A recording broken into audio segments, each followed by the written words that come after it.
Today, we're going to install the extended diff breather kit from Terrain Tamer on the 100 series. This is also going to be applicable to you LX470 owners out there, and we're going to quickly show you why you might want to install this important mod on your four-wheel drive. So as you're driving your car, the oil within your diff and axle housing will heat up and thermally expand. And this would cause this cavity to pressurize, if not for this diff breather which is located here. Now in the factory spot, it's slightly too low on the car, which means that as you're four-wheel driving, you can get dirt and debris clogging up the filter, and that means that this cavity will pressurize. What happens then is the pressure tries to force its way outside the seals on either end of the axle housing, and can lead to premature failure of those seals. And those are quite a big job to change, so it's much easier to raise the location of this breather higher up in the vehicle to stop that dirt and debris getting in and clogging it up. We'll quickly run through all the tools and parts you're going to need to do the job.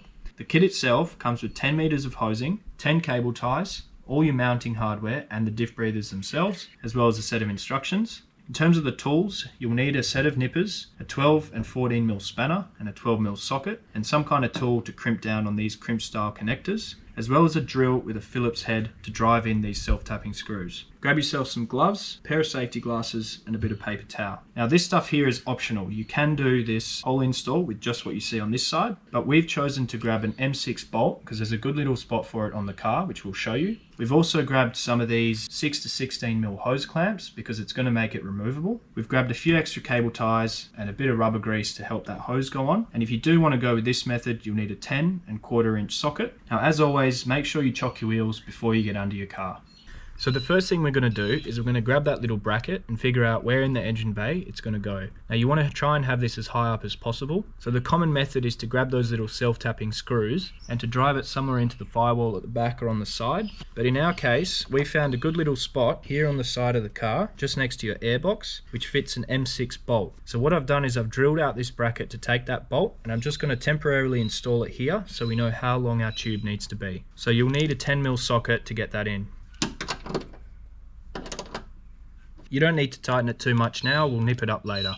Now the next thing you want to do is remove this bash plate that's located directly underneath the engine. The reason for that is it gives us more room to be able to feed that tube through. To get this off, there's 8 12mm bolts, so just take those all out and then lower it slowly and put it off to the side.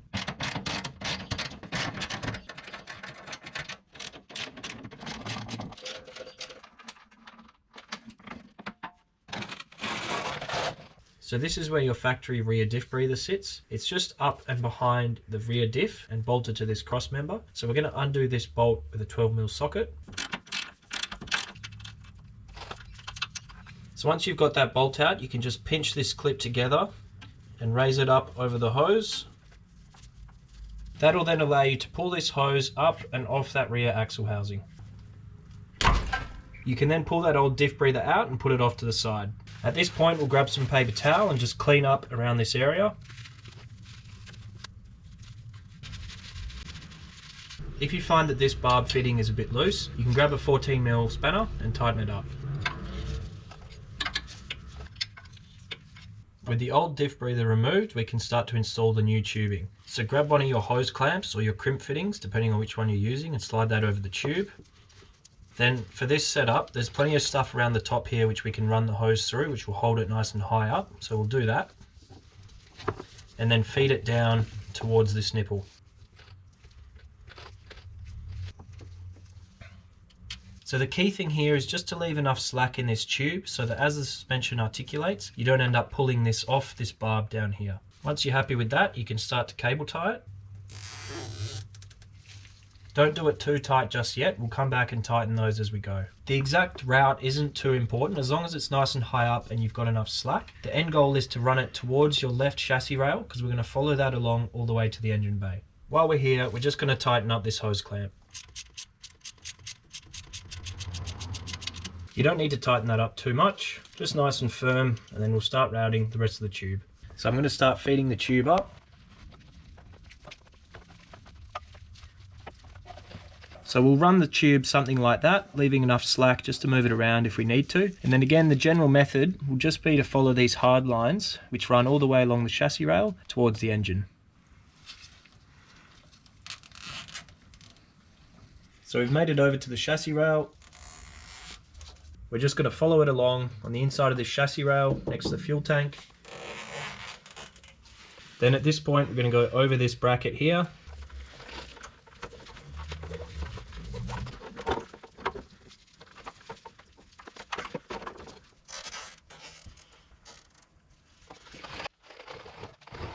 Then you want to go over this cross member here.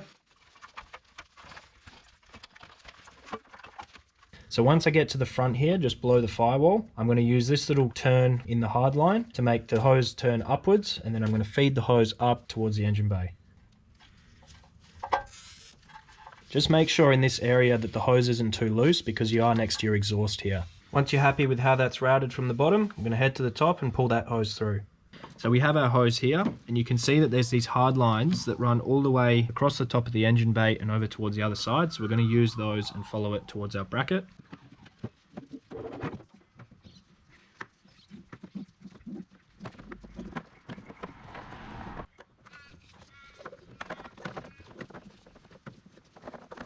And then I'm just going to put some cable ties at regular intervals along the top.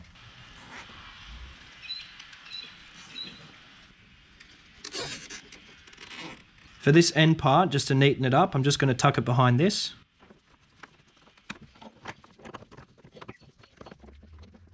And then I'm going to cut this tube, giving myself just enough slack so that I can get the barb on this end. So I'm not going to fit this just yet. I'm going to run the other hose, and then I'm going to put both barb fittings on.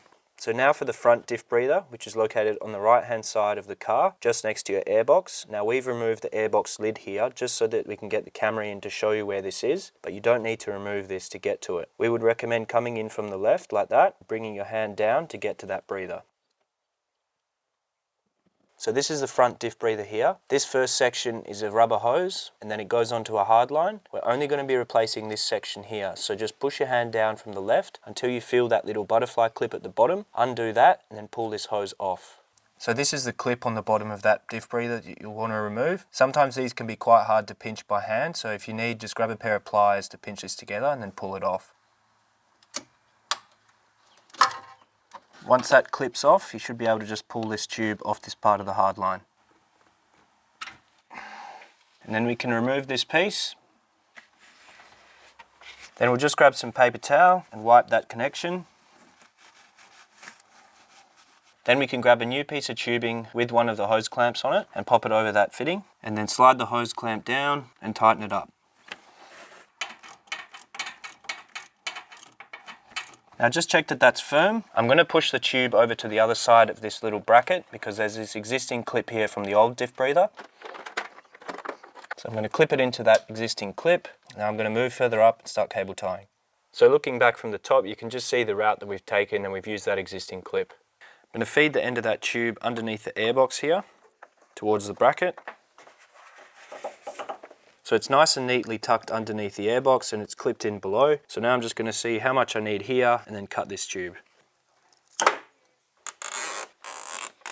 So I've just put a cable tie here just to hold the hose over to this side. It's not too tight so that I still have enough room to play with the bracket. Now we're going to mount the filters on this bracket. So we'll grab our hose clamps and slide them over the hoses. Then we'll grab a bit of that rubber grease and put it on these. Then you want to grab this and put it through from the top.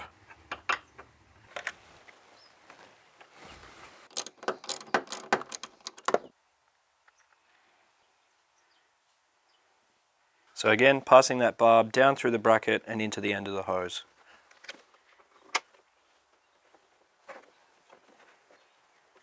Then you can take your 1/4 inch socket and do up both of these hose clamps.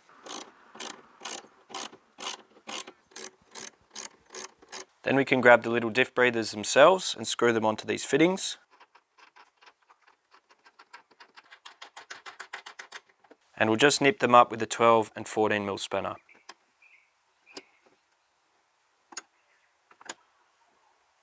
At this point you can go around and tighten up all your cable ties and trim them off, and then we'll go and put that bash plate back on. So we can lift that bash plate up and start installing those 12mm bolts.